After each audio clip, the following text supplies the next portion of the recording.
Hello and welcome to Fintech Insider Focus. I'm Benjamin Ensor, Director of Research and Strategy here at 11FS. In this series, in collaboration with Visa, we are shining a light on fintech in different parts of the world. In the first part of this season, we are honing in on the Middle East's booming financial sector and speaking to people right at the heart of it. In this episode, we're discussing Egypt. With 111 million people, Egypt is one of the most populous countries in the world and one of the largest economies in both Africa and the Middle East. Fintech investment into Egypt has grown strongly in recent years. However, a substantial part of the population remains unbanked, with only 65% financial inclusion, according to the Central Bank of Egypt.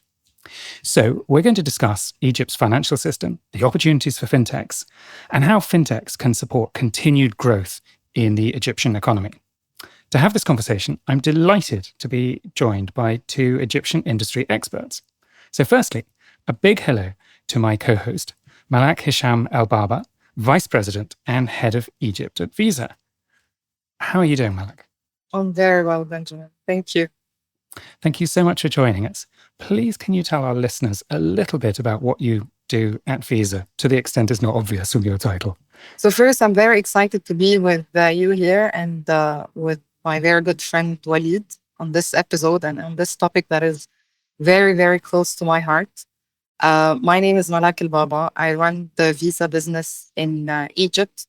My day-to-day role is about connecting different players of the ecosystem, from financial institutions to fintechs to government players to other stakeholders, in order to make sure that we do a real impact in the lives of the Egyptians, specifically on the financial inclusion and their digitization, which is basically the overall mission of Visa, to elevate everyone every day, everywhere. And I definitely do this with my team with a lot of passion. Fantastic. Well, welcome. We're also delighted to welcome, as you mentioned, Walid Hassouna, Chief Executive of Value. It's great to have you here too. Please, can you tell us a little bit more about you and a little bit more about Value?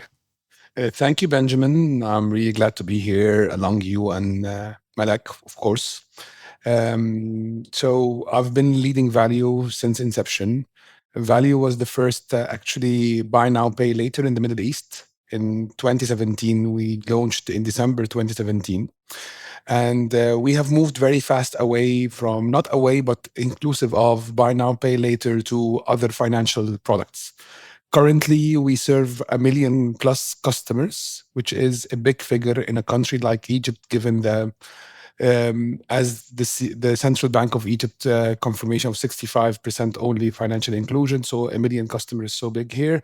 And we would provide them with multiple services. One of them would be lending, and we do lending anywhere between 1 month and 60 months.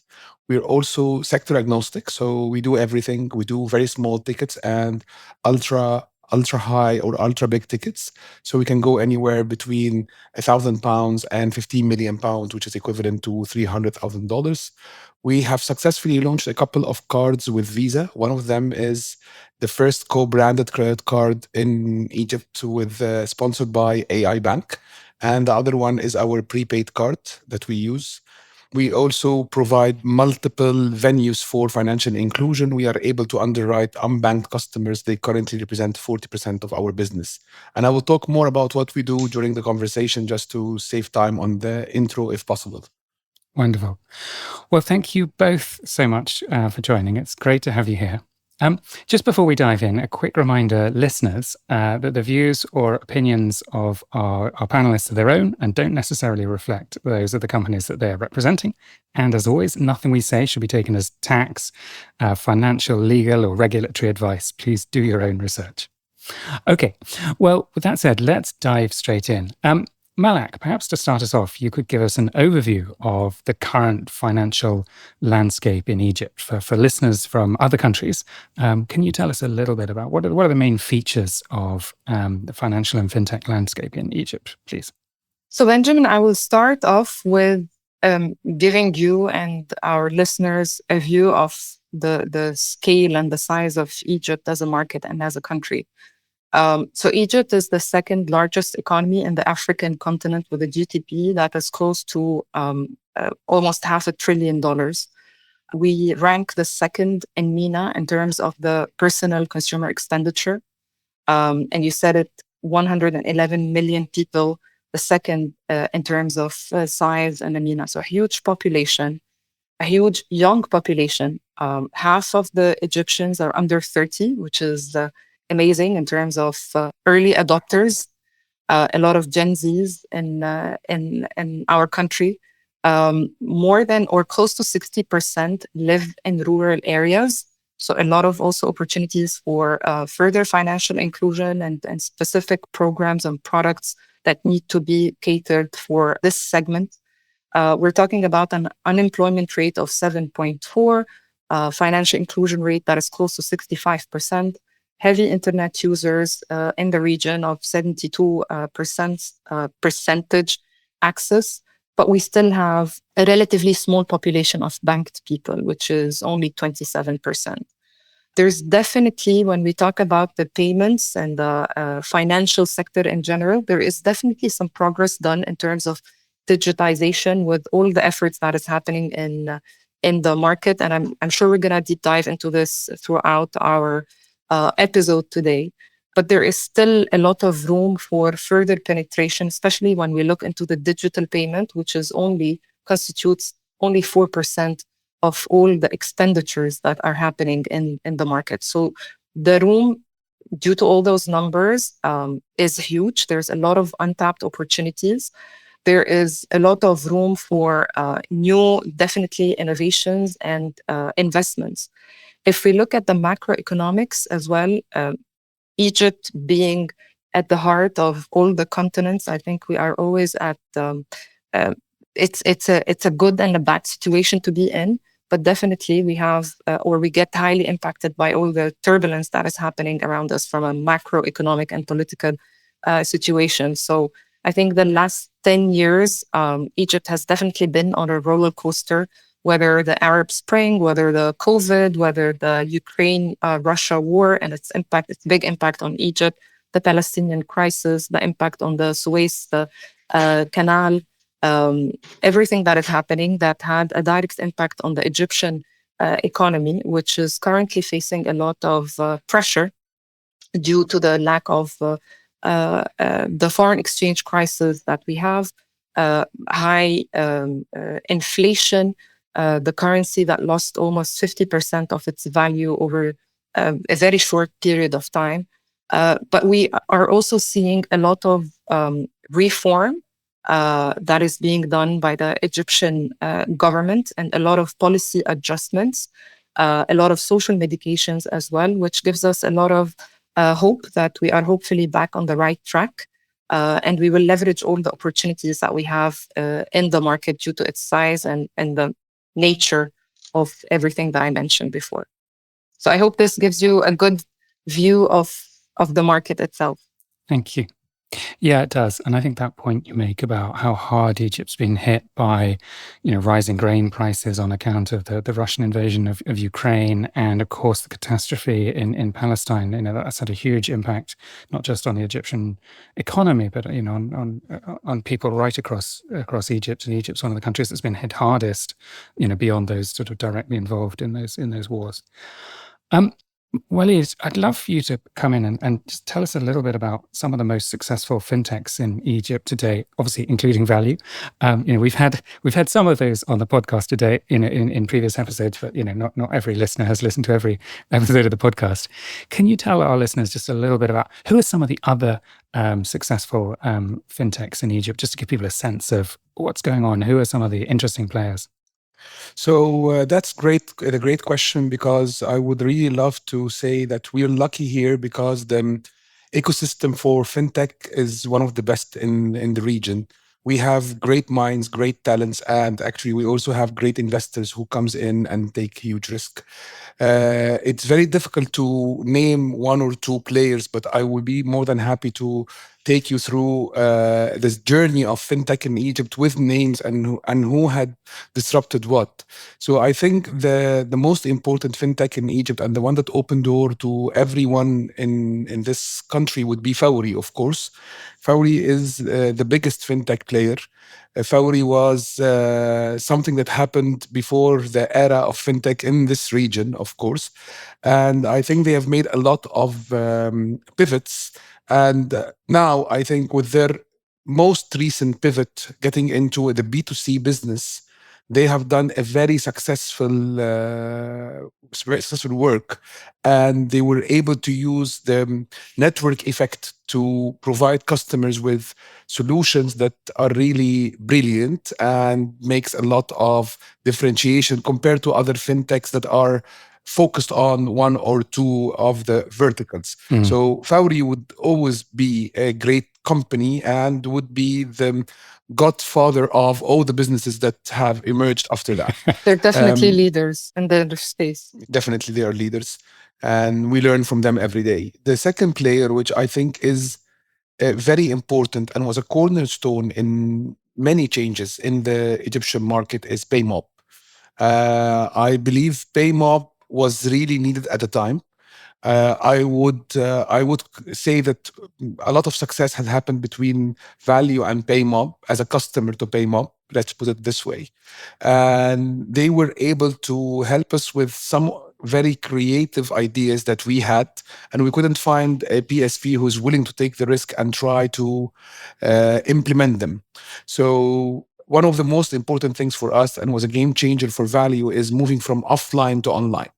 At the time, we didn't have any cards, we didn't have any schemes. So it was a closed loop transaction and online.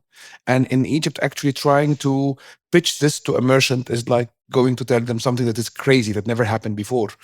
And you had one way to do it is to build your own technology for that purpose and roll out very slow, or go and try to convince someone like PayMob to build something like that with us. And it was a good launch pad for us, the merchants, and PayMob.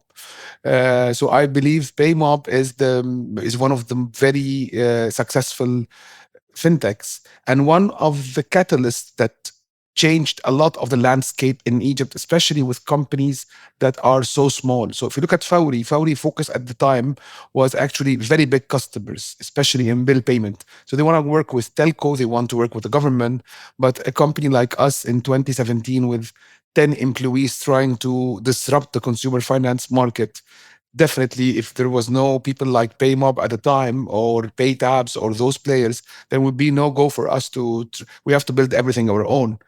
Third, and I think this is the most successful fintech right now, would be Highland. Highland has made a major change in this market. They have shown a real impressive track record. They have raised hundreds of millions of dollars. So I think they have made a great change, and they have also provided multiple verticals. Finally, I think Moneyfellows is one of the companies that we look to and we look up to with admiration. They have digitized one of the very old. In Egypt, I think we built the Rosca model. We were the first people to have a Rosca model in the world. I believe so. And Rosca is very big in Egypt. And they digitized something that was based on social network into a digital play. So my view on Moneyfellows that they have really made a cultural change for Rosca in Egypt. And same as Value, when they launched, we launched actually at the same time. So when they launched, same as Value, they were getting the same feedback of this is going to be a short-lived disruptive mode, and those companies are going to shut down very soon and declare bankruptcy. So Ahmed Wadi, myself, and the founders of Moneyfellows and Value were actually hit by a lot of criticism, and I really respect that they have reached now where they are, and I hope that we are, and we will be as successful as the names I've mentioned right now. Fantastic. Thank you. So Rosca is, I believe, a rotating savings and credit association for those of our listeners who are not familiar. I love the fantastic overview. Malak, how important have sort of national and government and central bank initiatives, things like the MISA National Payment Scheme, the InstaPay, Instant Payments Network, or the new digital banking licenses, how important have those been to the sort of growth of fintech in Egypt? It seems that the regulators are bringing in some progressive regulation over the past few years. Is that the case? It is. I think what Walid mentioned are definitely great names and examples that are flourishing, I would say, into the fintech space. So those are only a few names out of the 177 startups that we have in Egypt and the growing numbers. We're seeing, despite everything that is happening and everything that I mentioned at the economic view, that the fintechs is probably one of the sectors that is really thriving and growing, and the numbers in terms of investments that is happening in this sector are a big proof. Especially when we look at the growth on the annual growth of this. Definitely, everything from a regulatory perspective is helping a lot. Introducing new payment modes is a great way to move Egypt into the digital Egypt, or the vision that the central bank has to digitize Egypt, which is called the Egypt 2030. So that is amazing. Introducing a domestic scheme, introducing the real-time payment. Definitely, those are all disruptive ideas, I would say, that are helping fintechs, individuals, and others alike. There are other regulatory initiatives, I would say, that are helping. And we know that the central bank specifically is very much interested in investing and regulating and supporting the fintechs. But there are definitely other key opportunities or key initiatives that need to be done in order to help those fintechs and startups scale, like the potential open banking, like the digital banking, like EKYC. Until we have those, I think there will still be some kind of limitation for the expansion of both the traditional banking and the fintech space. We know that the central bank is working on those. Hopefully, we see them live very soon. And once we do this, I think this would be the real disruption that would happen. And I think also there is a lot beyond the regulatory part that needs to be done. So from a technology perspective, investment into the technology, investment into the people, investment into the education of the people, which is probably one of the biggest hindrances still for financially including this huge number of the population, and also introducing other innovative products like the Roscas and others. As I said earlier, Egypt is still very nascent when it comes to digital payments, and we still need a lot more of great ideas and companies like the ones Walid mentioned. Thank you. That's really, really interesting insights into what else is needed. I want to bring us on to a topic that I know is really important to both of you, of financial inclusion and making sure that more Egyptians, that sort of fintech is benefiting more Egyptians. Walid, maybe let's start with you. What do you think can be done to try and sort of address this problem of financial inclusion and start bringing more Egyptians into the sort of digital economy and opening up opportunities for Egyptians young and old? So my views here are very radical, unfortunately. So I think there are two very fast ways to have financial inclusion happening in Egypt. If you look at our experience with financial inclusion, you will find out that customers, they need two things. They need a customer experience that is so easy and addresses a direct need. And the other thing is they need to borrow money.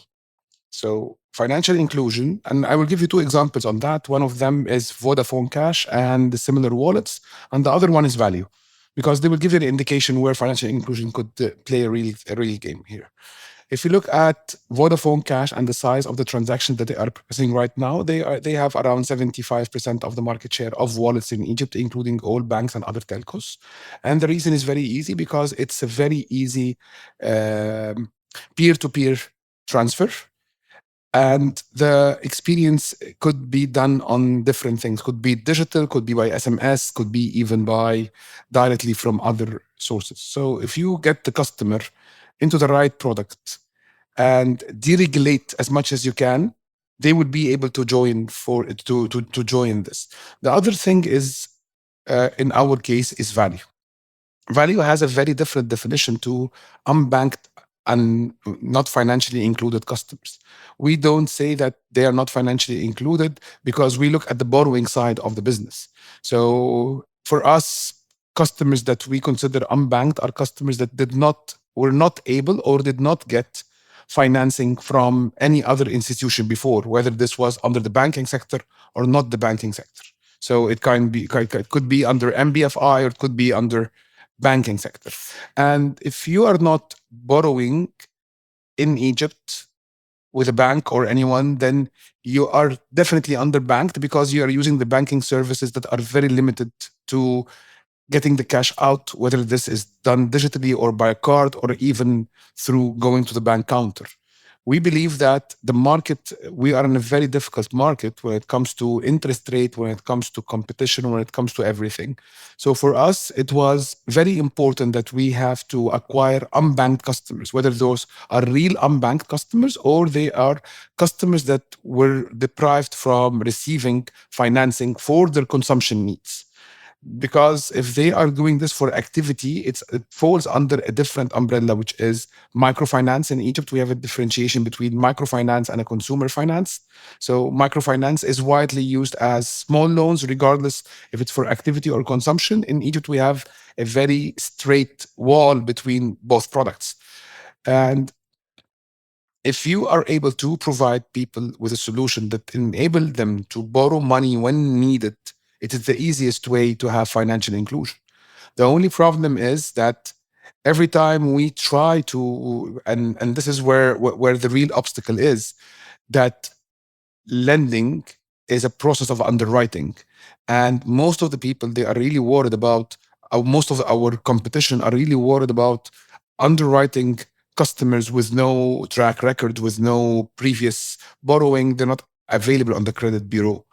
And this is one thing. The other thing is, which I think is extremely important, is the use of technology. So the customers were able to use technology in different areas before. So they use it to order food now. They use it to, whether they are banked or unbanked, they use it to order food. They use it to order online. So if you look at the cash on delivery with marketplaces in Egypt, it would be 85%. One of the biggest marketplaces in Egypt was doing an outdoor app, which is above the line ad saying, pay in cash when you receive the product. So if this is the solution, then definitely we need to work a lot on technology and get people to use that. So I think to sum it up, deregulation is first thing. Second thing is more ability to access financing.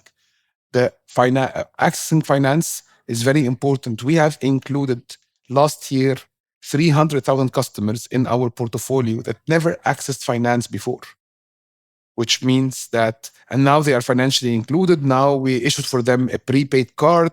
We are issuing for them credit cards with banks. So we are helping with that. So borrowing, customer experience, technology, deregulation are the four things that are needed for increasing financial inclusion. I'm not a big fan of big events and banks offering zero cost on opening a bank account. One final thing is that we have seen a lot of success in onboarding younger generations from the beginning through players like Tilda, like Clever, like Nexta, that are building a small digital bank in the form of a digital wallet and a card. So these are my point of view on this is my point of view on how to have a real financial inclusion in the country. Thank you. That was great. Malak, briefly, do you agree with Walid, or do you have a different view? What do you think? I think Walid summed it up very well. So Egypt is, or contributes to 4% of the unbanked population worldwide. So that's pretty a big number. I think what Walid mentioned, whether it is the focus on the fintechs and their products, which is another form of disruptive products that the traditional banking sector is not able to provide, is definitely a very big way. with the forms of the Nextas and the Clivers and the Deltas, Teldas of the world, and the new expected full digital banks, I think this is also another way to be able to penetrate the unbanked segments, specifically youth and others. Definitely the leverage of technology and mobile in specific. So Walid mentioned Vodafone here. And I think the interesting part that Walid talked about is also the lack of trust that the consumer has. So we've seen those kind of above the line campaigns promoting cash, unfortunately, which is something that we all want to bash, I would say. Definitely security concerns. Digital literacy is very important besides the financial literacy. And this is something that we as Visa are very, very much focused on. Regulatory landscape that I've mentioned before is also very, very important to be able to scale beyond the current landscape that we have. And I think we also need to introduce, similar to the ROSCAs and the consumer lending and the nano lending, further more inclusive financial products and maybe more targeted products towards specific segments. So we've seen the youth, for example. Why not women, which is a very, very big part of the Egyptian population. People in the rural areas as well, which, as I said before, constitute almost 60% of this population. So getting creative and out of the box and something that is really customized for those specific segments that can help into further increasing the pie of financial inclusion. Wonderful. Thank you. We're almost out of time in this section, so I've got a very quick last question for you, Walid. What are some of the other opportunities for growth in Egypt that you see? Because we've talked about sort of microfinance, we talked about lending to consumers, underbanked consumers. We talked, Malak's just talked about helping women, helping people in rural areas, and that's all fantastic opportunities. What about things like, I don't know, small businesses, investments, cross-border transfers? Are there other areas of opportunity in Egypt very quickly that you can see?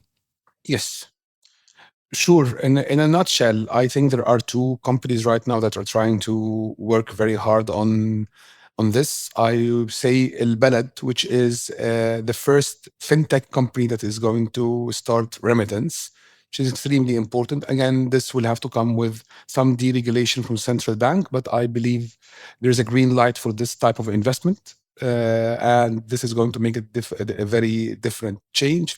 Also, I think also on SME, Financial Regulatory Authority has passed an SME law last year. So now you will be able to have a licensed company under small and medium enterprise, or small and medium businesses, as we call them in the other part of the world. And they are actually having a very small capital required if this is going to be under fintech. So I believe those are two areas that are going to flourish in the next couple of years. Again, depends mostly on how fast we deregulate those two businesses. Fantastic. Thank you. Okay, we're just going to take a very quick break. And then after that, we'll continue to talk about how to build a strong, sustainable financial sector in Egypt. Visa's FinTech Fast Track program is streamlining the onboarding process for fintechs, enabling them to gain access to Visa's powerful capabilities and network.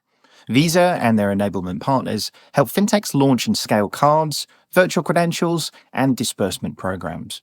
To learn more, visit partner.visa.com. Welcome back to Fintech Insider Focus, where we're taking a close look at Egypt's financial sector. We've talked a bit about how big the potential market is, the opportunities for fintechs, and now we want to think about some of the investment and the infrastructure that's needed to support and develop these many opportunities. So, Malak, perhaps we can start with you. How can Egypt, as sort of an economy or an ecosystem, take advantage of some of the sort of growth in fintech investment, the interest we've seen from investors in other parts of the world into Egypt, as well as, of course, Egyptians themselves investing? How does that turn into a sort of sustainable financial ecosystem? You talked already about some of the initiatives from the central bank. What needs to happen for this to really sort of benefit the Egyptian economy and Egyptians as a whole? So Benjamin, in the break, we were talking about how amazing the story of the fintechs in Egypt and their growth, and definitely to be able to sustain this, there are several, I would say, directions and main initiatives that need to be taken by the different players in the ecosystem. So regulatory comes at first. Walid talked about it. We talked about it in the first section. We need to have a very progressive regulatory framework that still ensures consumer protection and financial stability. And I think this is the balance that the central bank is always doing. Fintechs alone will not survive. So we need definitely a form of a partnership between the fintechs, the banks, and the non-financial businesses. And I think Visa, or our role at Visa, comes at the heart of this. How do we orchestrate all of this? And we've seen a lot of great progress over the last few years of how banks now perceive fintechs and how do they co-work with them and partner with them as a form of new expansion for the bank itself into new businesses and new segments and new markets within Egypt that they themselves cannot afford. So it's also great to see this progress, but definitely there's a lot more in terms of partnership that needs to be done in order to broaden this customer base. I think also investing in the digital infrastructure. So we talked about the eKYC, secure internet, the digital ID systems. Those are all on top agenda for all the players in the ecosystem, and they need to happen for this to be sustainable. Talents. Egypt is a great room for a lot of great minds and great talents, especially in the IT sector. We've seen also great entrepreneurs coming from Egypt to the region and to the world. We need to foster this talent, we need to grow this talent, and we need to maintain this talent as well in the country in order to expand this system. I think also facilitating the access to the venture capital for those fintechs is something that is very, very, very important. And last but not least, creating those innovation hubs. We know that there are a couple of them, and we know also that the central bank is working on creating their own fintech hub. Those are very, very important initiatives in order to provide the startups with mentorship, networking, and funding and opportunities. Also, from our perspective as one of the biggest players into the system, and considering ourselves the oldest fintech in the world, I think we ensure that we invest a lot in helping other fintechs and startups when it comes to mentorship, networking, with initiatives that we do, like the Visa Everywhere initiative or the She's Next, that is specifically tailored for women, or the capacity building programs that we have at Visa and that we give to the whole Egyptian market at large. You made so many great points there about all the things that need to happen. But I want to pick up on one thing you said, and you were maybe exaggerating slightly, but you sort of said that fintechs can't survive on their own. They need to partner. And I completely agree with that. Obviously, partnership is fundamental to the success of any fintech. But you also sort of said that fintechs need to partner with banks. And Walid, I'd be interested in your view on that. Can Egyptian fintechs thrive without partnering with the banks? Or do you think actually we're going to see more and more partnerships between fintechs and banks in Egypt? So definitely there are types of fintechs that can survive without any partnership with the banks.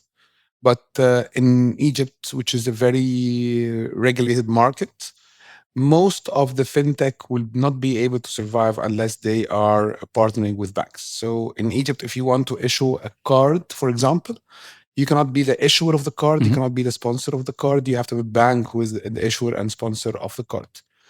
If you are in lending, you really don't have many options not to partner with the bank, because you will have to borrow and on-lend. For example, Value, for example, we have more than £5 billion of facilities that we on-lend to our customers, and definitely they come from the banking sector. We have a very active debt capital market with bonds and securitization that is so strong compared to all the other players in our region, whether in the MENA or Africa. But unfortunately, they don't have a secondary market. So again, banks are the main buyers of our bonds and other things. If you are in regulatory fintech, If you're doing RegTech, then definitely your main customer is a bank. So then smaller players of fintech. So in reality, it's very difficult to not to partner with a bank, but it's very important to look at the what really happens when when a new fintech comes up in the market. So the banks at the beginning, they view them as in 2017, all the banks were viewing people like us or Paymob or any other player as a competition. And then they figured out they can do a lot of wholesale business through people like us. And then they figured out that if that they can actually reduce their cost of operation. For example, now with the PSPs are able to partner with banks, they are reducing the cost of operation for the acquiring business in Egypt significantly because they are more agile, they are faster, they can add other products to the point of sale. So no, to my short answer now, no, you cannot do this in Egypt without partnering with a bank. The most important part here, are banks currently willing to partner with fintech or no? Because it might be one-sided love, but it's not true. Most of the banks are very happy to partner with fintech. And to be very frank with you, we have very big partnerships with banks right now, and most of the banks would like to work with us. We would like to work with most of the banks. So, with very few exceptions, I believe all the banks now understand that that they consider they are wholesalers and we are like retailers. So we need all to survive together. So yes. So Walid, I agree with you. Now it has turned into two ways, reciprocate love. And actually, a lot of the banks now come to us at Visa for this matchmaking, because as Walid said, they now realize the impact that the fintechs can bring to the bank in terms of operational scaling and all the great opportunities that we mentioned. So it's a win-win situation, hopefully. So speaking of love, how important is love from people outside Egypt? So specifically, how important is that sort of investment coming from other markets? Malak, you were talking very eloquently about the need for talent, the need for infrastructure, the need for skills, and so on. But there's also, of course, that need for capital. How important is it to the Egyptian economy to be getting capital and maybe also expertise from investors from other markets, whether that's in the Middle East, North Africa, or beyond? How important is international investment to fintech in Egypt? It is very important for the fintechs and for the economy at large. I think this is from an macroeconomic perspective, this is what the Egyptian government now is very much focused on. How do we attract international investment? And I think the fintech space is one of the most appealing and lovable segment so far in terms of attracting investments. So we've seen a lot of international investments putting their funds and their money behind the top fintechs in Egypt, or co-funding with local and regional funds. Khazna, Paymob, and others are an example. Because of all the great talents, because of all the great ideas, because of the cost of operating also in Egypt, and the opportunity as well in the huge market that we have. So a lot of factors help. We hope that this will be sustained. We're seeing the numbers of international investments growing year on year. And I'm sure this is going to continue. It froze a little bit due to the devaluation, but we're seeing this coming back again, and hopefully the allocations will happen very soon. Walid, I should have done my homework on understanding who the investors in value are, but do you agree with Malak about the importance of international investors? Yes, I fully agree on that. Actually, Value is majority owned by EFG Holding, and we were started as a corporate innovation from inside EFG. So this is one thing. And our second biggest investor would be Amazon. So Amazon, we were the second investment from Amazon in the region after they acquired the Souk.com. So yes, we've seen we have a different type of investors. So we have an investment bank and we have actually a strategic investor. We have very small number of VCs on our cap table, like 500 startups from San Francisco, like AZ Ventures from the US. We have DFIN, which is the first venture studio in Egypt. But this all happened because of our acquisition to a smaller company called Paynas at the end of 2022. One thing very important about this market, that once the foreign exchange issue is resolved and people believe it is resolved, if you look at Egypt in 2021 and 2022, you will find that the highest valuations for fintech companies and the biggest rounds were done on Egyptian players. And in 2022, I believe Khazna, Paymob, Value, Money Fellows had raised quite a good sum of money on very high valuations. So yes, there is a lot of investment coming from the region, and international players have put money there. We have seen all type of VCs. We have seen Sequoia in Telda. We have seen Tiger in Thunder and other players. But definitely the last 18 months were very difficult for most of the fintechs in Egypt and most of the startups in Egypt, regardless of the tech startups, regardless of what sector or what segment they are targeting or where they are. But definitely there is a lot of interest right now. We've been receiving calls from different big VCs, and they are not talking to value. They want our opinion on smaller companies. Given our current size, we are only target for PEs right now because we have processed more than 10 billion pounds last year.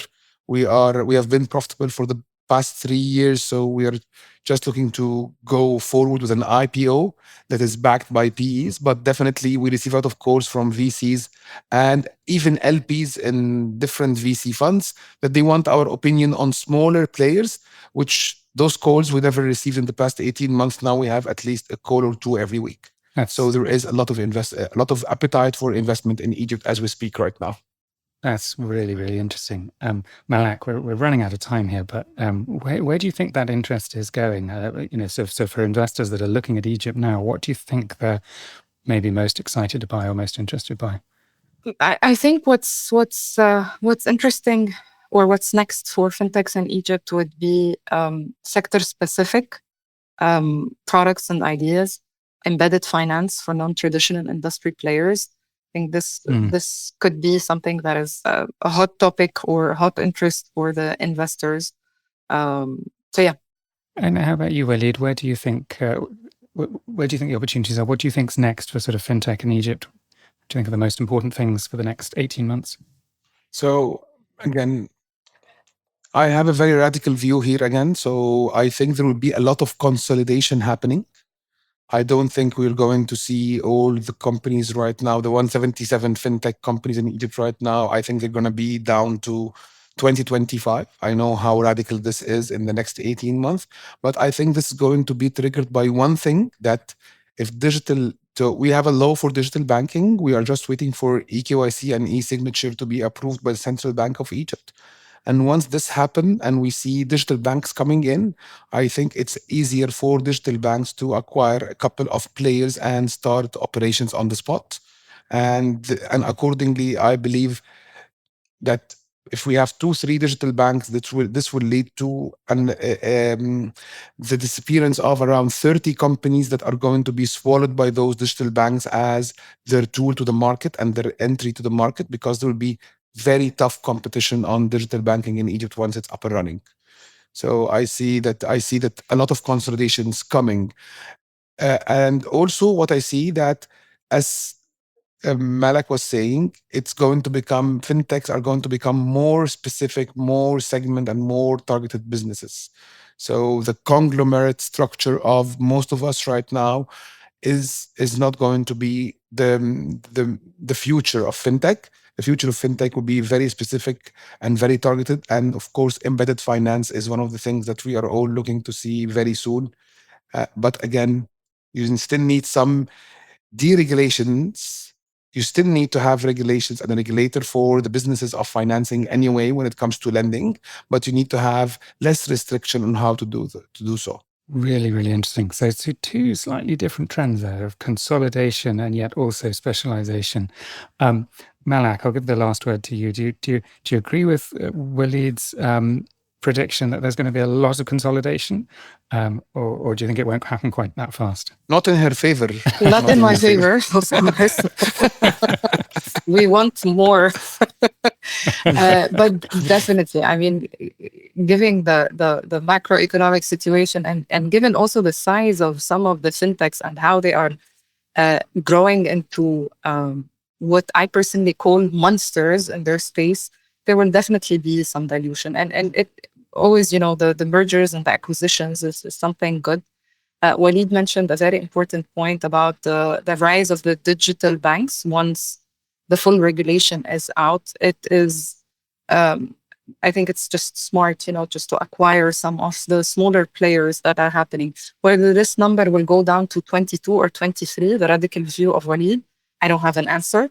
I think we'll just all be on the wait and see. But I would say this is a very interesting era for fintechs in Egypt with everything that is happening. And definitely a lot of new trends will come out. Definitely. Well, it's a fascinating market, and I wish you and every Egyptian fintech all the success to try and make a big difference to the lives of everyone in Egypt. So thank you both so much for joining me and sharing so much of your expertise about what's going on in Egypt and Egyptian fintech. Where can people find out a little bit more about you and your companies? Malak, where can people find out a little bit more about you? Before, where can they find about me? I want to thank you, Benjamin, for grouping us together. I think that was a very, very insightful chat. I'm a very accessible person, so anyone can find me on LinkedIn. Just search for Malak El Baba. I'm known to be connected 24/7, and I would love to connect with anyone, whether on my personal journey or what Visa does. So get in touch. Thank you. And Waleed? Definitely, I would answer every single message I receive on LinkedIn. That's for sure. Actually, I answer every single message also I receive on Messenger of Facebook, because some people they find Messenger more friendly. And our office is known for there are no walls rule in our office. So we actually receive a lot of people that are coming to check if we are a real company or no, or some people that are visiting and they want. And we have a lot of people that drop into our office without that are visiting Egypt, and they drop to our office even without having an appointment first. One other thing that we are more than happy. We've always had a culture of an open kitchen. So we are more than happy that we are open to show people what we are doing in details. We believe the secret sauce in our business is our team, not our product and our structure and architecture and anything. So we're more than happy to receive anyone in our office. We've done this with people in Saudi, in UAE, in Nigeria, in Kenya, everywhere, that they come and see what exactly that we do, and they can meet all the leadership team. We're very, very, very accessible. Well, I hope I can get back to Cairo soon and drop into both of your offices. We'll go together, Benjamin. Wonderful. And as for me, Benjamin Ensor, you can find me on LinkedIn. So thank you all so much for listening. If you enjoyed what you've heard, please follow our podcast, tell your friends about it, leave us a review, let us know what you'd like to hear on future episodes of the show. Just search for 11FS or Fintech Insider to join the conversation. Thank you all so much. Thank you again to my two fantastic guests, and goodbye. Visa's Fintech Fast Track program is streamlining the onboarding process for fintechs, enabling them to gain access to Visa's powerful capabilities and network. Visa and their enablement partners help fintechs launch and scale cards, virtual credentials, and disbursement programs. To learn more, visit partner.visa.com.